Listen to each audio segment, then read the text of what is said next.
Ito naman guys, dahil nakita ko sa Facebook, parang ang sarap kumain ng mangga, yung hilaw. Ngayon, naisipan ko, sabi kong ganyan, mag-order nga ako galing ng Vietnam.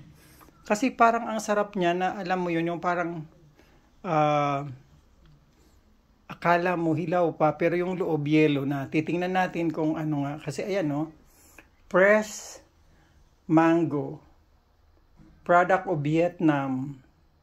5 kilo. So 5 kilo ang isang ano niyan, isang box na 'yan.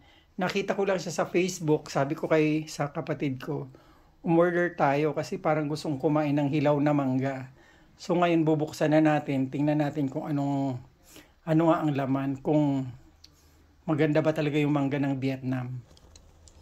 Ayan, buksan natin kung katulad nga ng mga mangga sa Nueva Ecija, kasi sa Nueva Ecija kinaliway doon sa Nueva Ecija, ang lalaki rin ng mangga doon pag tag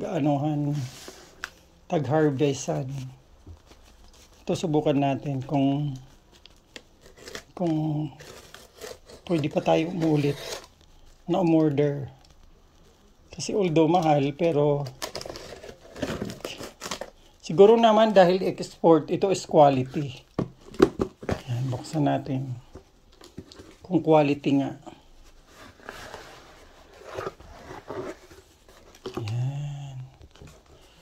Quality ba siya? So, sana quality naman. Tadanan. Ayan, mukhang quality naman. Ay, quality, medyo maliliit lang siya.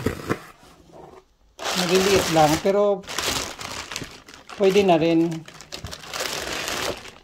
Maliliit lang siya. Hindi ka siya katulad ng yung mga nasa ano naman, kasi yung nakikita ko sa dito yung nakikita kong galing naman ng Thailand. Ano naman siya? Malalaki, sobrang laki. Ito naman, tingnan natin kung maganda siyang balatan. Kung talagang effective nga, kung katulad nung nakikita ko sa TV na nilalagay nila ng ganyan. So, ito yon ang mangga ng Vietnam. Hindi siya masyadong kalakihan. Parang sa amin, sa Nueva Ecija, doon sa Kinaliway, ay sobrang lalaki talaga ng mangga nila doon. Pero meron din ganito, hindi naman lahat malaki. Pero ito parang, tingnan natin kung ano ang laman. Sige, wait lang magbalat tayo. Ayan guys, ang sarap naman pala, quality naman siya. Tingnan nyo kung mapapansin nyo yung buto niya kasi binalatan ko, tapos ayan, ngayon hinati ko, binano ko na. Talagang maganda naman pala ang sa Vietnam kasi talagang wala siyang buto. So ibig sabihin ito lang yung buto niya, kanipis. So makapal pa yung dila ko. So napakaganda talaga pala, maganda naman pala talaga ang quality naman pala. Kung ano yung nakita ko sa Facebook, yun din talaga. Tikman natin kung talagang effective na matamis. Yun lang. Talagang wala siyang lasang asim. Gusto ko yung maasim. Ito naman matamis na. Doon lang ako na adismaya kasi gusto ko talaga maasim. Ito matamis na kahit ganito pa lang matamis na, pero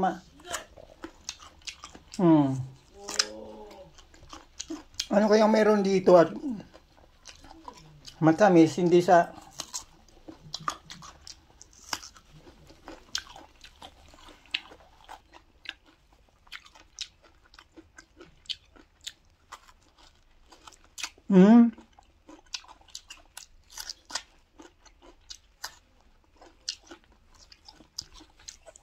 yun lang, walang kaasim-asim.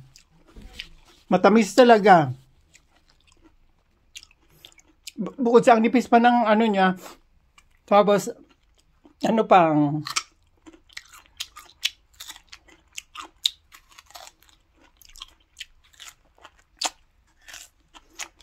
para ka lang kumakain ng bayabas. Masarap din naman. Hindi mo na pwedeng isaw-saw sa bagoong o kaya sa asin. Ang iniisip ko naman, yung katulad sa Pilipinas na medyo mga asim-asim na nag-aagaw yung asim, tsaka nag-aagaw yung tamis. Sa kanila talagang as in matamis.